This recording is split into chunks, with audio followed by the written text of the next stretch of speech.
This. It's dangerous to podcast alone. I'm your jokeless intro host, Madelyn. And I'm your just hysterical Emma. I got confused because you said intro host. I know, it just slipped out. Not that we even do that anymore. We haven't had an intro and an outro host for over a year. No, but we do say it in split screen sometimes. Like, I'm Madelyn, the one who starts you off. Right, and but that's typing. Yeah, I know. That really shouldn't. But you were just editing your split screen. I know, but when I type that too, I do sort of think of myself saying it. I'm like, hi, welcome to Split Screen. I'm your intro host. Like, it feels like I'm talking. Mm-hmm. I try to write as if I'm talking so you can get my authentic voice, you know? And it just slipped out. I said it, and I was like, that was a dumb thing to say. Emma's probably going to make fun of me for saying that. But instead, it screwed you up. Yeah, so I was just confused. It's a win-win. Anyway, a year of confusion comes to an end. A new year of confusion dawns. Yes.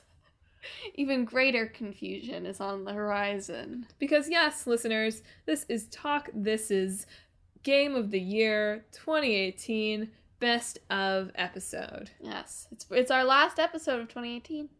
It better be, because there is only a day remaining. Yes. So in this episode, we've broken from our usual pattern of side quest, main episode, side quest, main episode, side quest, storyline. Our main episodes don't have, like, a title. That's something to work on for 2019. If you start the episode with this timestamp, you can hear Madelyn go, main episode, side quest, main episode, side quest, right at midnight. I made one of those memes last year. That's beautiful.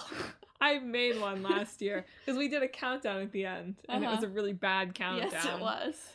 So we'll continue that tradition maybe at the end of this episode. But we've broken from our usual programming to bring you this very special retrospective 2018 episode. Yeah. So we've got all sorts of awards to give out here at Talk This. Some pretty standard, some more Talk This themed. Yes. And I think it's 10 total, something like that. I think we came up with 10. In this episode. So we'll be talking about what we've played. It's really just like a giant extended save data. Yeah, right? We'll be talking about what we've played, what we liked, what we didn't like, and giving out some awards along the way. Okay. So I've made the list of categories. Emma and I talked about the categories, but I haven't really told her what order we're going to be doing things in, just so it stays spicy. Spicy. You seem really prepared. You're my spice. I just want a spicy relationship with some comfort afterwards.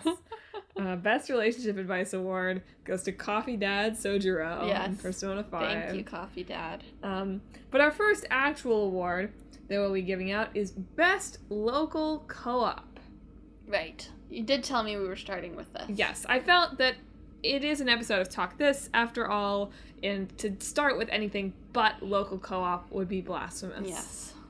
So do you have any thoughts about the best local co-op game you played this year? I mean, you're the expert on this, right? Because you live with someone who you can force into playing games with you on the regular. It's not force, right? My boyfriend enjoys playing games with me. Yes. So it's not like a force thing. Just want to make that clear. That's true. I probably have enjoyed much more local co-op than you have in the past year. Well, my top ranked game, so the Madelyn Award for Best Local Co-op of 2018 goes to Overcooked 1, not 2. And I think we've talked about this on the show, but I'll tell you why. Because Overcooked 2 is watered down. Mm-hmm. I love the throwing mechanic. There are some fun new recipes that are kind of complicated and difficult. But speaking of difficult, the game overall takes far too long to get into that kind of difficulty range. Yeah. Now, we haven't played that much of the 4th star, obviously. I'm sure the 4th stars are plenty hard. But I think the 4th star kicks it up to a level of difficulty that is just like... It requires too much investment. Yeah, like you have to practice and practice and practice that level. Like an Overcooked 1, Josh and I, obviously, because I am the worst, would play levels over and over and over again to get that 3 stars. But once we figured out a good strategy, and refined that strategy, we could usually get the 3 stars. Whereas I get the sense from the 4-star ones that we have played that it's not just about having the right strategy, it's about getting it, frame perfect. Yeah. Which just is not... it gets into that realm of, I'm fascinated by speedrunners, right? But, never, ever, ever, ever would I do that. Yeah, right? I felt like when we weren't getting the 4th star in Overcooked 2, it wasn't because like we didn't have a good strategy, it was because the controls are kind of fiddly sometimes. Yeah, and that's another thing about, I mean, both the games, the controls are a little fiddly, but the thing in Overcooked 2 that has really bothered me is that the timer in the top corner, or no, not the timer, sorry, the like recipes in the top corner will get in the way of your gameplay. Like they'll cover up the oven that is like always in the top left. Yeah. And that's really irritating. Overcooked 2 is really fun. It's like, again, it's like, you know, get both, right? You're gonna end up playing both if you're someone who plays this regularly with someone. And I would really like to play it with 3 players more, and try that out. See if it gets harder. It's possible maybe Overcooked 2 gets harder with 3 players. Who knows? But my overall local co-op award goes to Overcooked. Because it was really just a lot of fun. Josh and I had a lot of fun playing it together. It was like high stakes and stressful enough that it felt like good to accomplish things. Very close second runner-up, though, goes to The World Ends With You, Final Remix. This one mostly loses out because I haven't finished the game. And also because it's just it's a different kind of local co-op, right? Overcooked is so much about cooperation. I don't really feel like Josh and I figure out how the cooperation really functions yet in The World Ends With You, as you might have seen. Yeah. When we played it earlier this week. It's just like we press a lot of buttons. Yeah. I don't think I appreciate they brought co-op into Final Remix, and they're like, okay, this is how we can distinguish the Switch version and make it unique, right? But I don't think they put enough thought into it. They're just like, okay, here's 3 moves to the partner, and just have them in there. Sort of takes out, like, they can't get damaged, your co-op partner. It sort of takes out, like, some of the stress of it. Like, if you're fighting, like, a boss, Neku can just run around, and your partner can handle it. It sort of takes the point out of it a little. I've appreciated it because it makes the game easier. Yeah, that's sort of what I mean too, though. Which for me is good because but your partner also gets so freaking strong that it's like, if they can't even get damaged, then like you can just like decimate bosses. I had this trouble on single player, honestly. Well, scale your difficulty, like, you know, put your level way down. I did. Okay. I have a story that you haven't gotten into this part of the story yet, but I will tell you once you get there. We'll talk about it in January. Yeah. But it was good because I really, like, I couldn't start another single player game, or especially not another single player game where I felt guilty playing it when Josh wasn't around, because maybe he would be, like, I feel a little bit guilty for how much Persona that I've played now, because I know how invested he is in Chant McDude, and now all this stuff has happened. I'm going to have to explain it, and I hope he's not mad. He won't be mad. But if I had started another single-player game, like The World Ends With You would have totally fallen to the wayside, and the fact that it did have this co-op mode really was a motivating factor to me for purchasing it and actually playing through it. We should move on to the next category. You don't have anything else to add? I don't have anything else to add. I think we covered it pretty well. Yeah. So, local co-op, the award goes to Overcooked, silver medal to The World Ends With You, bronze, maybe, to Overcooked 2, and, like, far last place to Fire Emblem Warriors. Why did you even make it like that? Why did you do this? Speaking of Fire Emblem Warriors, our next award goes to the game that each of us spent the most time playing in 2018. This is really...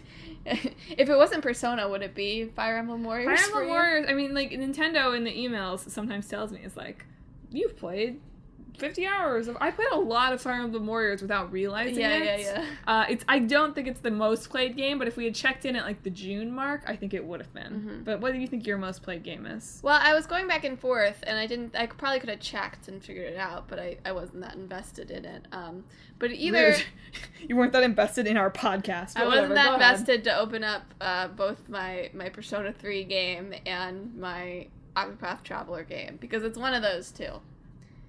I think it was hovering around the 60-hour mark in Octopath, and I think I can't, like, the Persona 3 Portable I know was shorter. It took me less time than Persona 5 did, for sure. But I don't know. I also played a little bit of New Game Plus, though, of Persona 3 Portable. So I'm not sure which one comes out on top. If I had finished Octopath Traveler, it would have definitely come up on top, because I'm sure I still have at least 20 hours to play of that. let alone like the post-game dungeon or whatever that's there that makes like an attempt to be like, oh, there's all this connected lore. Shut up, game. But yeah.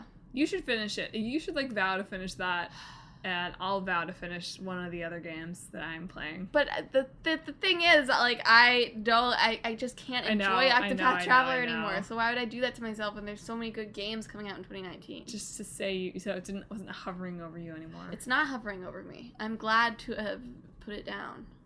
Well, ringing award from Emma. Award to Octopath Traveler for I'm glad I put it down. Mine, I think, obviously, almost. I mean, I was thinking through it, right? I was like, I played a lot of Fire Emblem Warriors, but not as much as Persona. I played, in a short time, a lot of Stardew Valley. I think I have played over 24 hours of Stardew Valley, but I haven't played that in the past, like, this fall at all. Mount's playtime on Persona 5, and some of this is she left it sitting open, or she just, like, is slow going through the conversations. But she's at, like, 95 hours. Right now. Is that real? Yeah, that's what I saw. That's true. So I am coming up on 100 hours. It's looking like it's going to be probably 120 hours, all said and done, maybe, according to Emma. That's what I'm thinking. I do use Persona. I did for a while use Persona, especially this late spring and summer, as like, I'd play a day as Champ McDude, and then I would like write a tutoring session report, and I'd play a day as Champ McDude, and I would like clean, or so I do have a tendency to leave video games sitting open. I do the same thing with Kingdom Hearts, right? So my playtime tends to look a little bit inflated. I'm not just like that bad at the game, but also I regularly on one calendar day spend like 3 hours, 4 hours in a dungeon. So yeah. I did make a joke. I was reading my 15 thoughts in 15 hours on Persona from like this March or something. No, April, I think. So good. It took me a really long time to get to 15 hours. And yeah, I was like, wouldn't it be funny if you played one day a day? Like, this one, I hope this doesn't take me a whole year to finish. And it has. Joke's on you. Officially has. So yeah, I think me and Champ McDude have been spending a lot of time together, and will continue to do so for the foreseeable future. The only thing that might, like, balance out the scales, I guess, is like if you combine all the time that I watched or played a Kingdom Hearts game in the past 12 months, that might, all told, add up to more. That's a series, though. I know, but I'm just saying it's like, by this time last year, Josh was still, like, in Roxas Purgatory in Kingdom Hearts 2. Which obviously he was way ahead of the blog, like, surprise, surprise. So it was like the end of Kingdom Hearts 2, but all the cinematics that we've watched so far, 2 full playthroughs, basically, of Birth by Sleep, almost now 2 full playthroughs of Dream Drop Distance. Like, that probably adds up to more, but you're right, it's a series. So, it's not the same. So, Persona 5, and that one's not, I'm glad I haven't put that one down by mistake at any point. Shockingly, the Persona series seems to come out on top here. Gee, what a shock. In the words of, oh my gosh, who is that interview? Who's the interview with? Sakurai. Right, and like, oh, I wish Atlus's games were about half as long. Mood Sakurai. Mood. Anyway, our next category goes to our best Games for Change experience of the past 12 months. I mean, we went to Games for Change. Yeah, so while Emma is thinking, right, I can tell that you're having to think about this one. Yeah. So back in late June, right? Yeah, because then we left for 4th of July. Back in June, Emma and I went to the Games for Change conference in New York City for the first time, which was pretty cool. We got to see a lot of just fascinating work that people are doing in Games for Change. We got to see a lot of stuff that was like, really? Is this a game for change? Like, what is this really doing? This, like, experiential stuff that we didn't love. Well, we thought was cool, but, like, a lot of the VR stuff, especially, we were like, okay, so, like, it's an empathy game. Empathy games feel a little wishy-washy, but still important work. And beyond that, tons of important work. And maybe we'll reshare, if we can maybe link to the blog where we recap all of that. We saw a lot of really cool stuff, and that was a really cool experience to get to go to. And Emma tried a VR game that made her sick. Yep. So it's really full circle. But maybe from that, or from the year as a whole, did you feel like there was a game And the Games for Change experience, you can interpret this award as you like, but I was thinking of it can be sort of two-pronged, right? It can be a literal game for change or from the conference, or it can just be like, what do you feel like is the game that impacted you in a positive way? Or a negative way, a way that taught you to hate everyone around you. Yes, I don't know. Good. No, there's a bunch of games, like, I've always loved The World Ends With You. I did a whole bunch of thinking about it, after playing the Switch this year. I wrote, sort of like a little essay for my last thing on the advanced writing class on it, and like preserving older games in different ways. And my playlist is going to be coming out before my winter break ends. And I really want to write a sort of a blog on it. I had a lot of thoughts on the new epilogue that I really felt like sort of diluted the impact of the original ending. That game has a really strong impact on me every time I play it. Just because it's like, I like Neku's growth is one that I kind of really strongly relate to, in terms of like, opening yourself up to other people. Celeste I played was also really affecting for me. That was a really great game. That one I think can genuinely be called a game for change in that kind of weird category. Yeah. Yeah, so it's certainly, at least like in terms of like, a game that has representation and whatever. The Missing also, like I had it on my Switch, and I just playing it out like with my roommates, and that was a mistake as I got to the end, and I was like crying. Oh no. So like as soon as I got to I was like, I had to go into my room sort of like this with my Switch, no. So that they wouldn't like see me and be like, what is Emma doing? Emma's sobbing. That's what Emma's doing.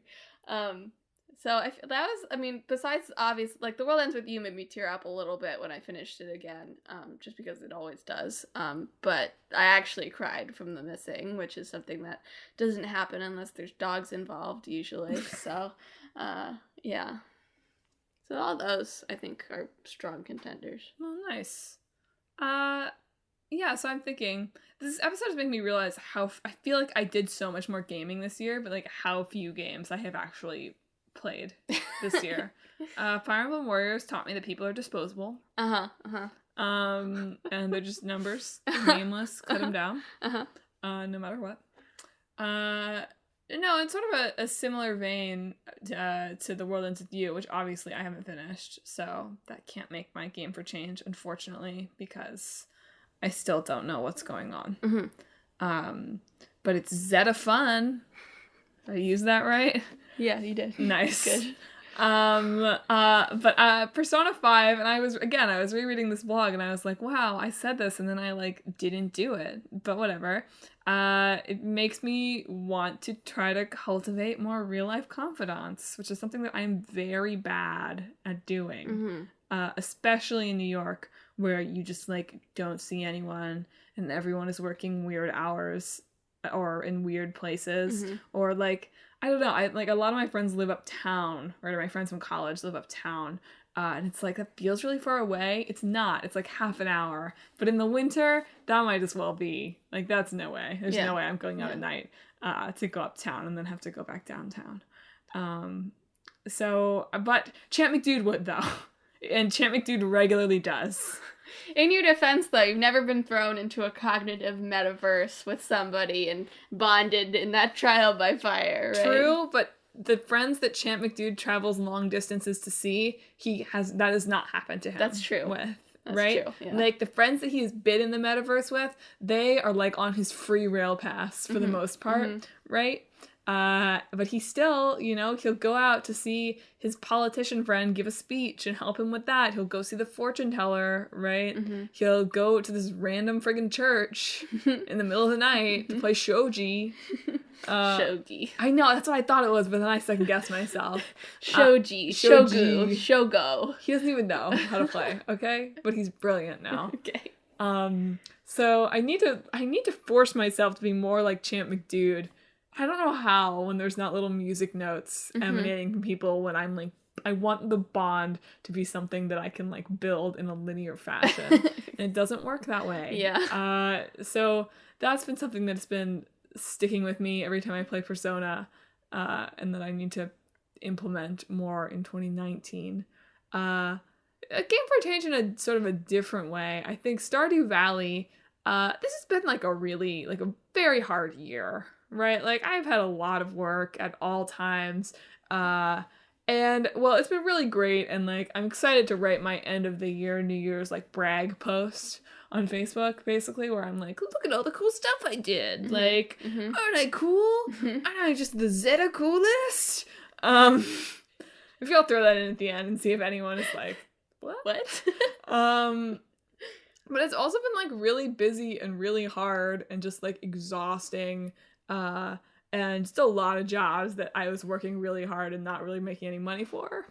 And having Stardew Valley at sort of various periods in the first half of the year to just like be a game where I could feel like I was accomplishing something and like calm down and again be like making friends with the people around me was nice. And like Fire Emblem Warriors can almost fall into that camp, which I shouldn't. Like I'm not gonna let Fire Emblem Warriors share this award. Yeah.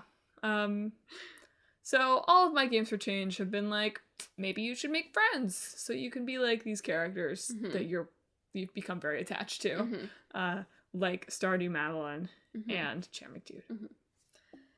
Okay, I think I'm talking too much to get through all these things, but it brings us now. So we've talked about all these great games, all these games that we've really liked, which brings us to least favorite game of the year. Yeah. I had complicated feelings about Iconoclasts and then Octopath Traveler. I was gonna say, I feel like those two have to be pretty much like high in the running. Well, it's like those are the games that frustrated me most this year. I might have picked one of them, except for like I get GameFly games every once in a while. And so I played a couple of exceedingly mediocre games thanks to that, which I haven't had to buy, so props to best Madelyn. Birthday present ever. Yeah.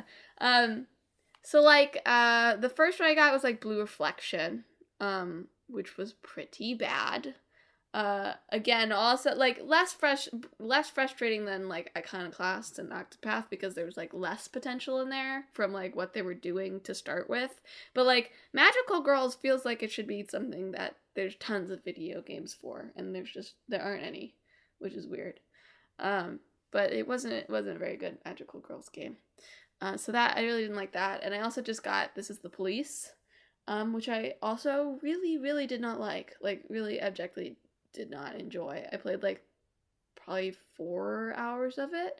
Like I don't even think it's that long of a game, but I couldn't play it anymore because I hated my character.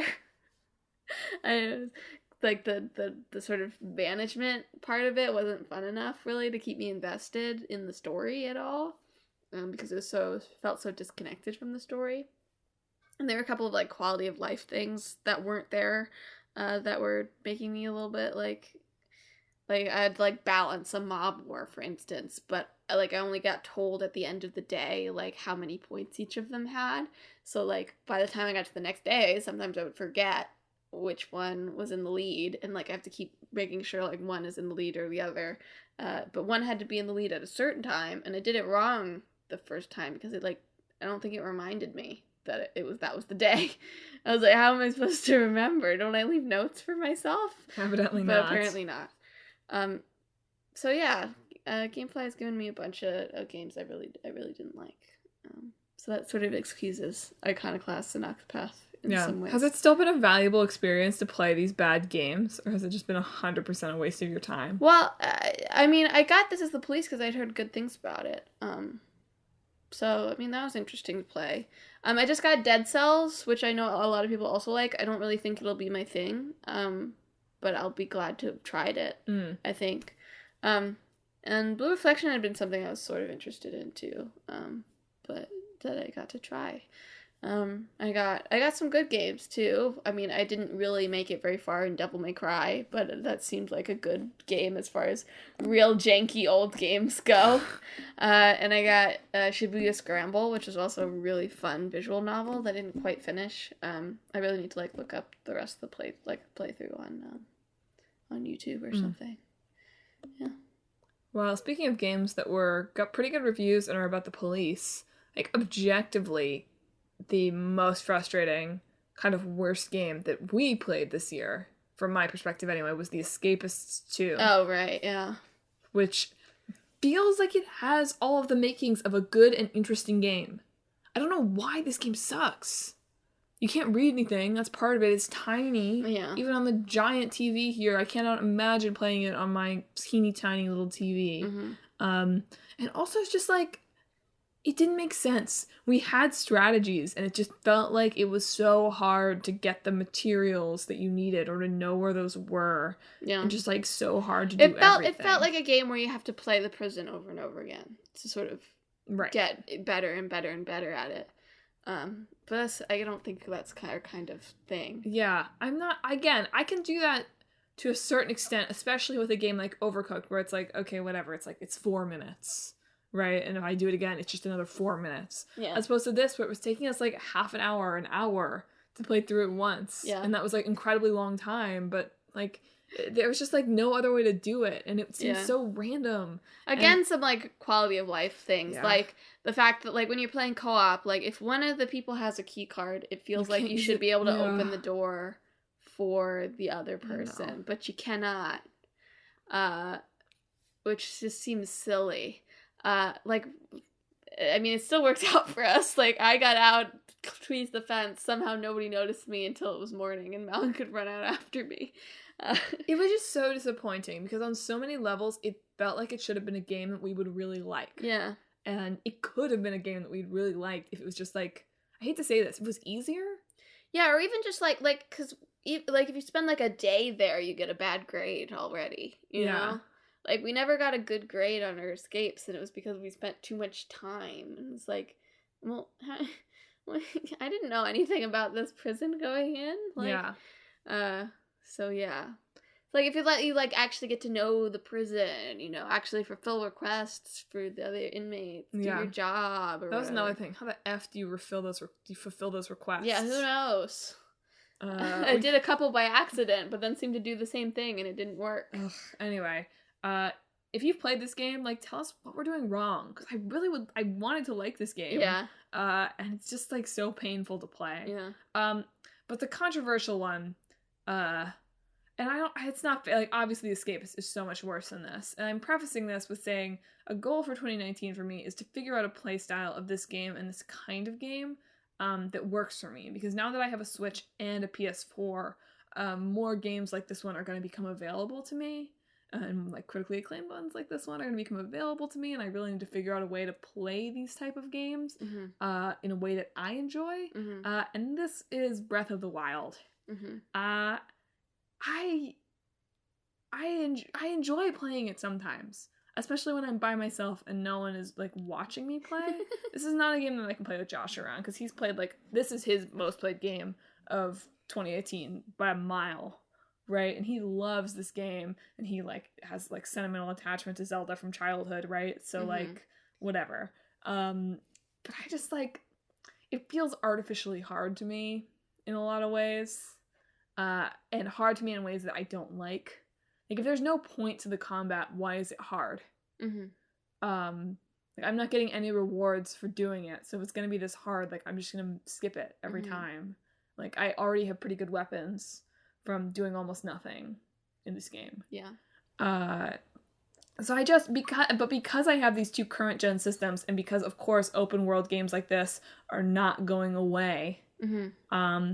I need to figure out how to play these kinds of games in a way that's satisfying, because sometimes I have fun playing Breath of the Wild, but it's just it's a lot. I haven't really been able to do this either, except in much smaller contained open world games than Legend of Zelda, that always have this is where you go for the next story mission in the chronological sequence of events, But, like, you have to find, like, it doesn't give you a structure. You have to make your own structure, right? You have to be like, okay, this is what order I want to do things, so I'm going to find these things. There's just too much. I lose track of things. I feel like if I don't do the thing that I'm looking at right when I'm looking at it, I lose track of it. Mm-hmm. Or I find another thing, and it's just like, yeah, I wish there was a way to I was saying this when I was playing it the other day, it's like, if I could just turn off the monsters, that would be more fun. Because it's challenging enough to have to, like, figure out ways to get to places and to do the shrine puzzles, which that's, like, a whole other thing. It's, like, so many times I will have figured out the shrine puzzle, and it's just, like, a matter of, like, doing all of the BS to do it, right? And, like, I don't have patience for that either. But, like, whatever. Like, I could do that if there was less dying and getting reset back 15 minutes because somehow you didn't traverse into a new area. I mean, there are some, like, big combat encounters in the game. That's fine. I'll do the combats in the shrine. Like, I'll fight the guy at the end. Like, fine. But if all I'm getting is, like, stupid, like, bones and the occasional weapon that is gonna break after, like, like, that's another thing. Why do the weapons break? What's the point? I know. That's how I feel too. Get rid of 80% of the monsters, make the weapons, like, very difficult to break. And this is a game that I would enjoy. Because then I wouldn't have to pick up so many weapons. Like, there'd be no point in fighting so many. I wouldn't have to pick up so many weapons. Anyway, I'm, like, obviously I need to figure out a way to play these kinds of games. Because I would like to be able to next year talk about games that were actually released in 2019 when we do this. What bugs me about I was thinking about this at some point. I was like, you know what? Like, weapons limit. I like weapons limit in Fire Emblem. Right? Why does it bug me, like, in Breath of the Wild, like, the fact that the weapons break? And I think it's, like, two things. Like, one, Fire Emblem is, like, a tactics game. Exactly. So how many uses you have, like, factors into what you're thinking about and stuff like that. And also that, like, Breath of the Wild doesn't tell you until it's, like, literally about to break. Yeah. Right? I mean, it doesn't, like, give you, like, this is how many uses it has, and you can't, like, track that before you get into an encounter. So sometimes you just have it breaking on the fly. Yeah. So I think those are the two differences that bother me about it. So, I'm going to talk to my boyfriend about this, because I feel like he really enjoys this game. And I don't quite know how I do sort of know how we're playing differently. Well, no, I don't. So I've never watched him play it, because we were trying to keep it separate. Yeah. And now he's way far ahead, so of course he watches me play, because he's seen everything. I mean, always my advice with open world is, like, find a story mission. I know, but it feels so lame in Breath of the Wild to do the story. I don't know. Something about Breath of the Wild is, like, you're a loser if you're doing the story missions. No. It just feels that way. I just feel like such a straight edge. Find Prince Fish, okay? Okay, I know. Find the fishy prince. That's the thing I know the most about from Breath of the Wild, and I think he's a prince among princes. All right. So that's my advice for you. We should move on. So that brings us next up. Sort of our second to last, like, actual game that we're talking about. It's the game that we most wish we had played in 2018. I hadn't thought too much about this one. This was the category that I sort of neglected. So do you have any thoughts? I mean, so many, right? I mean, I didn't play, like, any of the big releases this year yet. Right. I just started my God of War playthrough. So I am looking forward to playing that some more. Like, Spider-Man seems cool, but, like, something I would get on my GameFly just so I could try it out and not do the whole thing. I have it. I'll loan it to you when we're done with it. I know. Yeah. I mean, that's really it. I don't know. We were just watching the Red Dead Redemption 2 video where the guy, apparently 2 different people have done this, actually, stuck the rarest horse and then got run over by a moose. I do not have any desire to play Red Dead Redemption 2. Again, it's like a game that was like, it gets such good reviews, and like that Kotaku review is such a masterpiece, right? Like that's like a masterpiece of reviewing. Yeah. That it made me want to play the game. It seems like a game that's funner to think about than it is to play. Yeah, and that's sort of what I was gonna say. It's just like the slow pacing of it feels like, oh my god, like this is something like a stupid man came up with. Like it feels like such a a dumb man game of like, I'm so smart. Like, I can't wait to mansplain this game to the people that don't like it because it's slow. Yeah. It's like, that's the point. It's like... No, I was watching... There's a Play Frame, which is like, what's his name? The guy who used to be on Extra Credits. But he was a game animator. And he was talking about the animation in Red Dead. And he was like, this is astounding, right? Like, the amount of detail that goes into this is astounding. And he's like, but why is it there? We play so many other games where we're just totally fine with, like, doors opening without the character doing anything. So why is it necessary for every time Arthur, like, loots a person for him to, like, straddle a person and pick him up and look through his jacket things? Yeah. And even points out that, like, when you're picking up ammo, it's just automatic. There's no animation there. So, like, if that's okay to do automatic, then why aren't all of these other things? Or why doesn't he just do it the first time and then it becomes automatic the rest of the time? And I was like, yeah, like, honestly, that's a good point. It's an interesting experience. It's obviously, like, aesthetically, they put a lot of thought into it. I don't want to badmouth it anymore because, like, obviously we haven't played it. Yeah. Like, I would love to give it a try and see if I get what people get. But since Breath of the Wild drives me bonkers, I feel like this game, like, I'm not there in my open world education yet. This might be like a 2021 kind of game. By which point, and I saw someone tweeting about this too, that was like, why is realism like what we demand in our games? Like, what a boring thing to like make like the gold standard of games. Is like, how realistic is it? Like, God, how boring. I honestly hate the thing I hate most when someone is like critiquing something in a game is when they say, well, it's realistic. It's like, it's a video game. Or any story. It's like, okay, so great. What?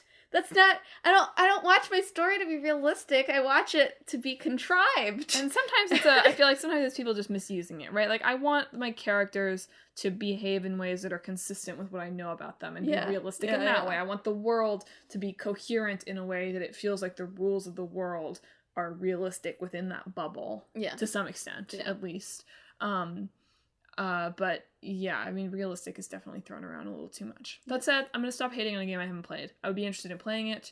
Other things, I've heard so much about this Tetris VR thing that it's like supposed to be just life changing. I know, and I don't really understand how a 3D game of like a VRT game of Tetris could be life changing. I guess that's something we should try out. I would really be interested in trying that because I just like everything I see about it is just like, this is just like, I think you can play it without having VR. I've become the Buddha. Yeah. That's true. I am curious about Tetris. So I too would like to transcend screen gaming to Tetris heaven. Yeah. Even if that one we can probably mash up with things. Yeah. Tetris VR. All right. Next up, I swear these are going to be faster categories from now on, is the best game trailer of the year. I mean, come on. What podcast is this? You know? But which one? Final Battle trailer for Kingdom Hearts 3. It's just like, it's not even that it's like so dramatic. Like, it's really a well put together trailer. Yeah. Like, it starts with what I'm sure is gonna be like his, like, you know, like a far off dream, like a scattered memory, like whatever he says at the beginning, right?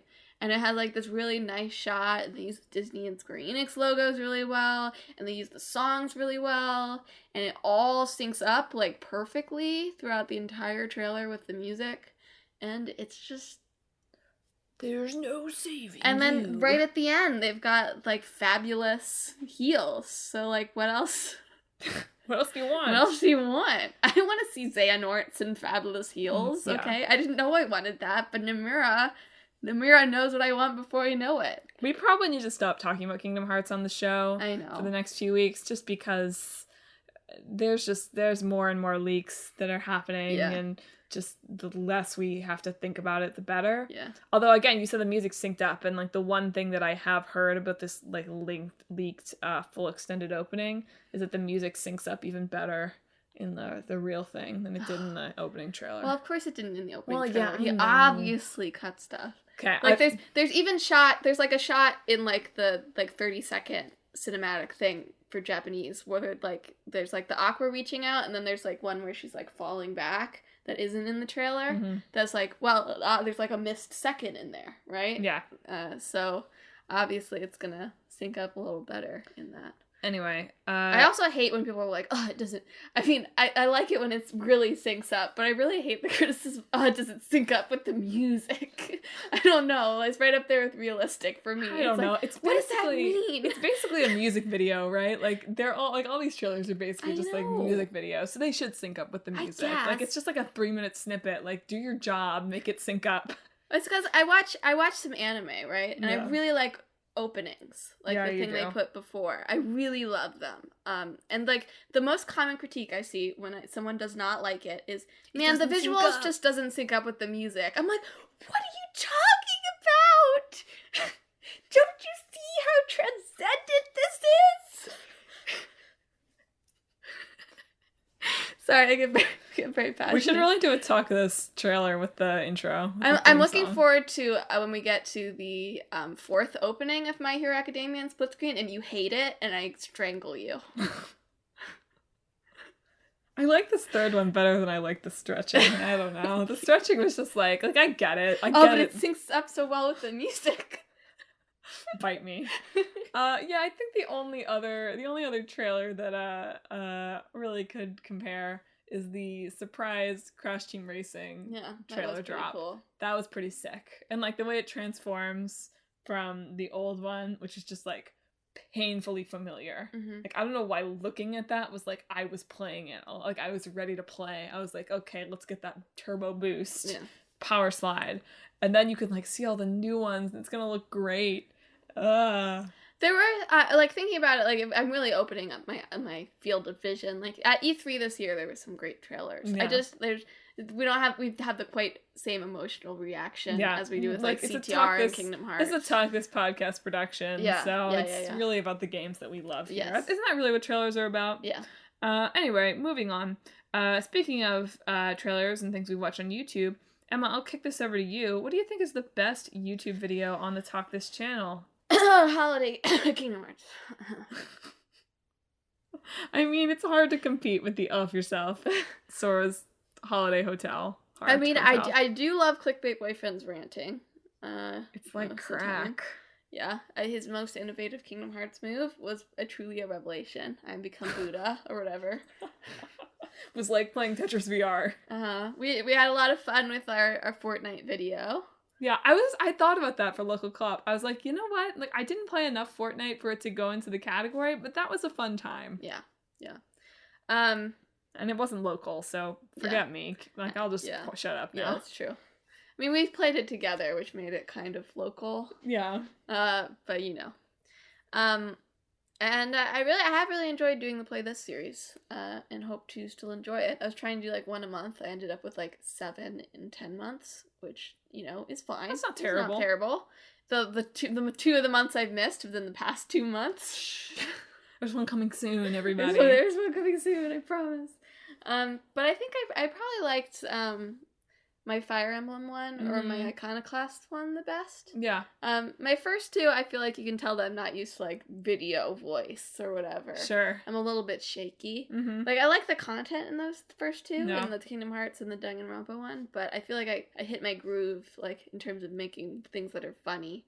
In the Fire Emblem one, and then the Iconoclast one, I just really enjoyed doing. Yeah, I really like the Tone one with Yakuza and Final Fantasy. I just think that one is, I don't know, I think that one is really cool and fascinating and gets at things that I didn't think about really at all until you brought it up. Mm-hmm. But they're all good. The Play This series is so good, people. You have to, come to the YouTube channel for the Clickbait Boyfriend nonsense. Stay for the Play This analysis. Maybe you should get Final Fantasy 15, actually, in terms of initiation into open world. Because I found that one, like, really easy to play. Yeah. I do like Bros. I'm just gonna pretend that it's F4. Works. Running around. Works well enough. Feels like roughly the same story. But yeah, that like I didn't really have a problem with that open world, which is weird. But yeah, so maybe try there's some great videos on the channel. Everyone should check it out. There's just the playlist is so good. And there'll be even more as we, I'm sure, create videos adapted from our paper. Yeah. Upcoming. Paquette. Yeah. TBI. Anyway, last couple of categories here. What do you think was the best blog? this year. Not the best. The best Talk This Podcast blog. Not just the best blog in general in the world. I mean, we started a lot of stuff. Yeah, we did.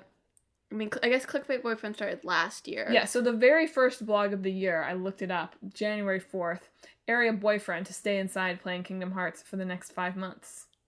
Pretty much did. True enough. But we started Split Screen this year, I think, right? Yep. That I really enjoyed doing. I haven't done as many, like, thoughts in X hours. I liked the Octopath one I did. I did little comics. Persona 3 was, January. Yes, I like doing the Persona 3 one also. But Octopath, I did the comics, which is what I was saying. Yeah, that was pretty very dope. Good. But I think that's the last one I did was the Octopath one. Yeah, we've been doing, because we've had sort of this regular content, which means that, I write 1.5 blogs a week, and you really do the recap. You do that and more, really. You basically write 2.5 blogs a week with all the work that you do. There have been fewer of these, because I was reading through our blogs trying to pick out, like, any dark horses. And we had some really fun kind of one-off articles in the first half of the year. Mostly that I wrote, but whatever. Again, my 15 thoughts in 15 hours on Persona 5 was super fun to write. Your abandoned Persona 5, watch this. Mm-hmm. Watch this will stick someday, people. We'll get it back to its original purpose. Maybe I'll watch actually, it might be tonight. I mean, yes, tonight. It might be tonight. The, like, hour-long special that's adapting the last part of the game, which I don't understand how they're going to put into 1 hour. It's, like, from where you are now. Okay. To the end of the game. Interesting. In an hour. Okay. So that would be interesting. Montage. Yeah. But there are some other great ones. I wrote a cool, like, Valentine's post about, like, date ideas from video games. Featuring my aspiring future with Chan McDude. Uh-huh. Which was was fun to reread. And there's, like, a video game siblings that we've talked about on the show, which was neat. Also, I loved our What's Your Feminist Goddess Soul? Right, our Reigns Her Majesty. Reigns Her Majesty review. It was really good. So hopefully in 2019 we can get back to writing more of those kind of one-off blogs, because I think they're a lot of fun. But yeah, I mean, obviously, Split Screen and Clickbait Boyfriend have just gotten better and better as time has gone on. So if you aren't following those series, you gotta. Now is the time to catch up. Both of them are fun, whether or not you are familiar with the game and or show. Yes. We've been told. Okay, moving right along to our penultimate category. Another one for patting ourselves on the back. Emma, what do you think was the best episode of Talk This year? God, I don't know. Nice. Who knows? Yeah, our this year's sister one with the Games for Change also was a good eclectic mix. Our 100th episode. I mean, that game mashup was iconic. Yeah, that game mashup. Honestly, I don't even remember what we ended up with, to be honest. Yeah, me either. I remember Ship Wars. Yeah, we had Shipping Wars, and then it went further. But who knows? Man, it was cool though. We'll have to go back and listen. Yeah. We swear it was cool. It was a good game. It was like a game that I actually might have bought. See, here's the trick though. We remember. We just want you to go back and listen to our 100th episode if you have not done so. Would it be an episode of Talk This if we didn't pretend to not remember a previous episode of Talk This? No.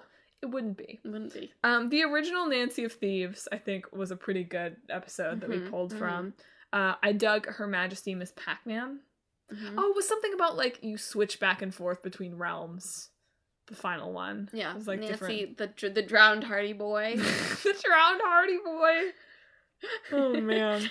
But yeah, Her Majesty Miss Pac-Man was a good, like, I'm always going to pull for, like, the women's episode, right? Yeah. But I think the award really has to go to the 100th episode, just for novelty value. Sheer patting ourselves on the back value. Yes. Anyway, this brings us, finally, to the Game of the Year category in this inevitably very long episode. So, Emma, it does not have to have been released this year. What's your Game of the Year?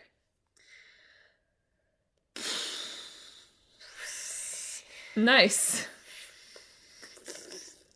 Don't make this into an ASMR, gross ASMR podcast. Sorry, I didn't mean to.